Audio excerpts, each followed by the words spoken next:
Chers membres d'Église et chers amis, bonjour.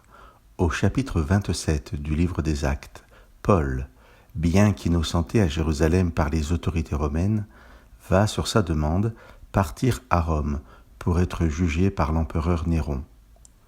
Tout ce chapitre est le récit de la traversée en mer pour se rendre à Rome, jusqu'au naufrage du bateau sur l'île de Malte. Luc, l'auteur du livre, nous donne beaucoup de détails sur cette traversée qui rendent le récit riche d'enseignements. Aujourd'hui, j'aimerais vous lire les versets 9 à 11. Le voyage est déjà commencé depuis plusieurs jours, mais continuer la navigation en cette période de l'année s'avérerait dangereux. Je vous lis. Comme beaucoup de temps s'était écoulé et que la navigation devenait dangereuse, le jeûne était déjà passé, Paul les avertissait. Mes amis, je vois que la navigation ne se fera pas sans péril et beaucoup de dommages, non seulement pour la cargaison et pour le bateau, mais encore pour nous-mêmes. Mais le centurion se fiait au timonier et au capitaine plutôt qu'aux paroles de Paul. 276 personnes, nous précisera Luc à la fin du chapitre, étaient dans ce bateau. Des prisonniers dont Paul faisait partie, des soldats sous l'autorité du centurion Julius, l'équipage du bateau, auquel il est probable que nous puissions ajouter des voyageurs et des marchands qui devaient se rendre à Rome. Pour l'heure, dans le récit, tout va bien en apparence. Certes, nous sommes déjà après le mois de septembre et normalement la navigation devait s'arrêter jusqu'au mois de février-mars. Paul, peut-être inspiré, essaye d'avertir les responsables de la dangerosité à poursuivre la navigation.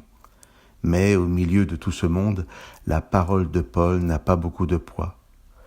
Même si Paul n'est pas un prisonnier de droit commun et que Julius, nous dit le texte, le traitait avec humanité, quelle peut être son autorité, sa compétence dans le domaine de la navigation maritime face au timonier et au capitaine du navire? Le centurion se fiait au timonier et au capitaine plutôt qu'aux paroles de Paul. Dans tout le récit et sur ce bateau, Paul représente le chrétien au milieu de la société de son temps, et particulièrement le chrétien et son rôle au cœur de l'adversité. C'est ce que nous partagerons et découvrirons dans les prochaines émissions. Souvent, lorsque tout va bien, la parole du chrétien n'est pas écoutée. Elle ne représente pas grand-chose.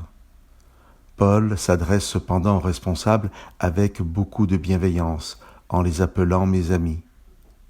Pour l'instant, il n'est pas écouté. Mais une tempête terrible sera bientôt là, et le texte nous dira que la situation deviendra si catastrophique que tout espoir d'être sauvé avait été perdu.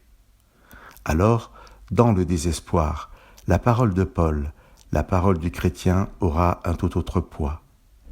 Chers amis, sachons comme Paul regarder les gens avec bienveillance, les considérant comme nos amis, même si nous-mêmes ne sommes pas considérés, pour qu'à l'heure de l'épreuve, notre bienveillance nous permette d'être une ressource et un secours pour tous ceux qui naviguent avec nous. Que Dieu vous bénisse.